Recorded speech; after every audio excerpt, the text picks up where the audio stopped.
We are living beside a giant web of computers running applications that communicate through each other through RESTful APIs or similar methods. Whether it is your phone loading front-end, the UI UX part of the website, or back-end, the server-side logic, or the database, all of these applications are running on multiple different computers talking to each other over HTTP or similar protocols. So when you hit Amazon.com, the server at Amazon replies you back with a shitload of HTML, CSS, JavaScript, and probably spyware. When you add something to your cart, the server receives a post request from your computer, does some calculations, updates the database, and replies with an OK code. It's not aliens, just computers transmitting data under sharks. Web development used to be this simple. Then how the fuck did we get here? What created the need for such complexity when Amazon was running just fine in 1995? Well, this architecture, if you may even call it that, has several issues. For starters, Amazon has millions of real-time users bombing billions of requests to this poor little server, which by the way is also just a computer. But all we need to do is just upgrade its specs like a town hall, and congratulations, you just unlocked vertical scaling. But even your dream gaming computer with RTX 9000 cannot process billions of network I/O, memory operations, concurrency, and disk I/O every single second. Well, in that case, you just buy another computer and congratulations, you just unlocked horizontal scaling. Your same Node.js backend app runs identically on both machines, and together they distribute the workload. So now when the load on one machine gets too high, you just spin up another server, then another one, and another one. But then of course, you'll need a proxy router that monitors health of every server and distributes the load evenly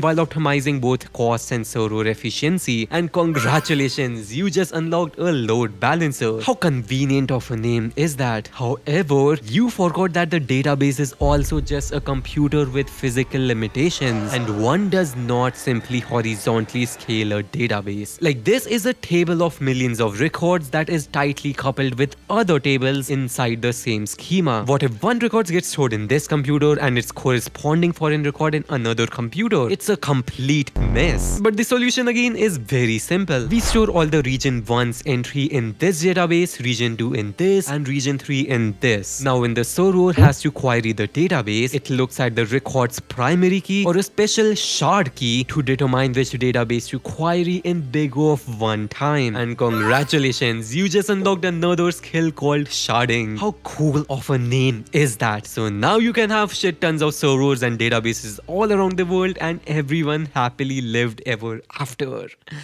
Is what I wish I could say. But let's get back to these horizontally scaled servers. First of all, how exactly are we deploying applications on a computer? What if our application is too big to run on a single computer like ChatGPT? If there are two servers, what if the request of the same user gets swapped, leading to memory inconsistencies? The whole application could break down. There are lots of questions, but one key solution. Now, if your brain is slightly melting, good. That means you are starting to see how deep this rabbit hole goes. And if you actually want to learn how all of this works, you need structured backend knowledge from Scrimba, the sponsor of this video. So in Scrimba, you learn by building real-world projects and features instead of info dumping and cramming. Their backend path doesn't just teach you a backend framework and wrap it up, but also include networking, Git, cybersecurity, and DevOps concepts to ensure holistic development. And check this out, in Scrimba, you can literally pause the video right here, edit, and run the exact same code he had in the video, and then continue the video again.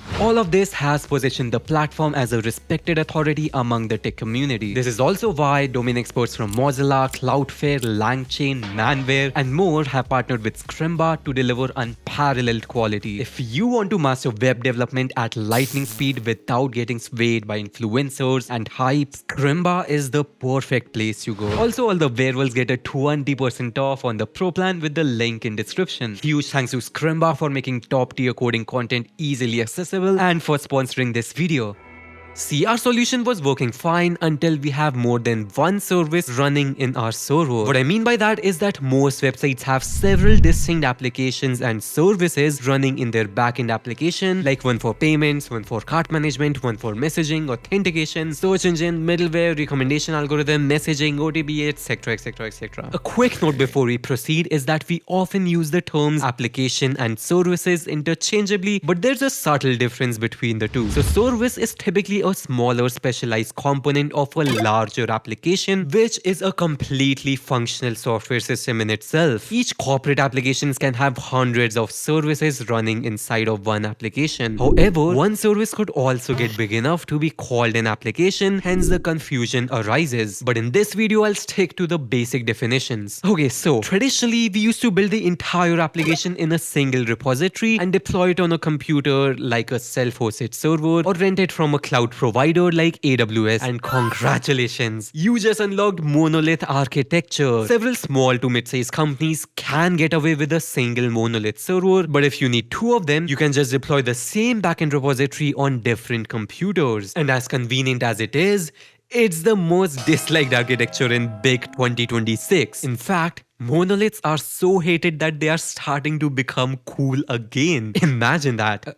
Why? Glad you asked. See, when your computer has multiple services being maintained by hundreds of developers who are pushing code to the same repository, even one tiny tuning component's failure might bring down the entire system. But there's more. At the end of each cycle, like once every month, all the changes made by developers in that duration are packaged together and deployed all at once, which delays deliveries and creates a single point of failure. If something collapses, the entire application has to get rolled back. Also, what if this core service at the heart of the backend is called just thousands of times every day, but the search engine is called millions of times every day? We'll need to keep purchasing new servers just because the demand of one service outweighs the demands of any other. The solution to this problem is again not that complicated either. In fact, you might have figured it out already. Just create a separate repository for each application and deploy them on different servers. Now, only the application with high demand can be scaled independently. Each team is responsible for their own repository, and even if one application fails, you can just roll down that particular version without affecting the entire system. And again, in case you forgot, all these applications are communicating with each other using HTTP, RESTful APIs, AMQP, or similar protocols. This will unlock you the skill of modular monolith architecture, although we don't talk about this one that much. It's like a middle child. And this is because, one, by application in this context, we mean a single deployable unit with internal modules and dependencies. It's not fully divided into independent services yet. And two, most applications just aren't big enough. Renting one server for each application is, believe it or not, very costly. So instead, we use the concept of distributed systems and microservices. Ooh, that sounds so scary. What's this mystical art, Manware? Oh, well, not really. It's just that instead of deploying each service in a separate server, you have the option to deploy them all on one server, spread them across multiple servers, independently scale them if needed, and just whatever suits your architecture the best. Like, that's literally it. This way, your services are not tightly coupled with one another like a monolith, and teams can still work on them separately, and you don't need to buy a new computer for each new service. It's best of the both worlds, and that's why it's incredibly popular in big 2026. On the outside, services only interact with APIs like get terms and services, add new item, process new payment, etc. And real microservices require one key term the entire industry is obsessed with: orchestration.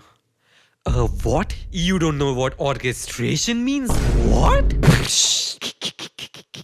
Well, monoliths have the advantage that you can just deploy and run the application on a computer normally. But like, how do we deploy, configure, and run multiple services inside a single computer, let alone a distributed web of servers? And previously, I mentioned that microservices distribute your services across multiple different servers to optimize for cost and efficiency. But how the fuck does it know the exact configuration to keep all the services up and running for a dynamic traffic? That's called orchestration. Like, just think about it. What makes this so tricky is that each team is using separate libraries and different versions of the same libraries. Each service have different memory, ports, processes, network configurations, and technology requirements. And configuring each server for even one service is a nightmare. It's really awkward to run the same application on different computers, even if their operating system versions and specs are exactly the same down to the last minute detail. critical. Small discrepancies in hardware can cause the application to run entirely differently on these machines. In fact, this is why in most tech companies we have completely different teams for product development and system administration, also called system ops or DevOps. So the product team builds new features, QA tests them, and the new versions then gets handed out to the ops team, who then has to tailor each set of hardware and server to perfectly run the new services and applications every single time. Imagine how tedious that task is. This is the part that most courses skip, probably because most YouTubers haven't really worked much on ground zero. But apart from the deployment complexities, there is another huge problem in this multi-layered team system. See, the developers, they are enthusiastic about shipping new and fancy features. They are incentivized to enhance the user experience. They don't really care much about deploying the applications. On the other hand, the ones whose job is to deploy the applications cannot care less about the new features. They care about security vulnerabilities, scalability, hardware infrastructure, utilization, and most importantly, hosting costs. In an ideal world,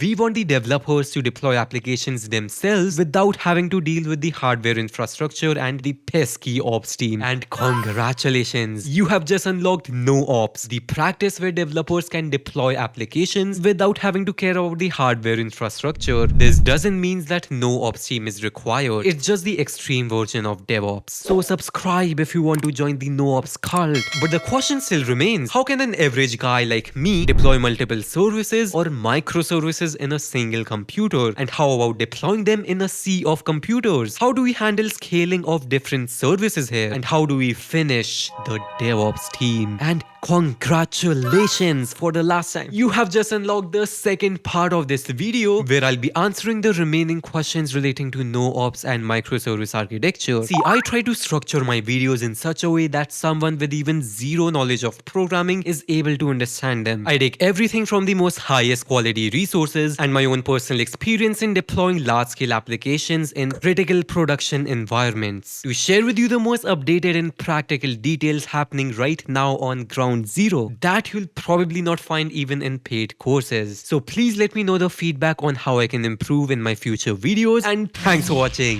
Manware.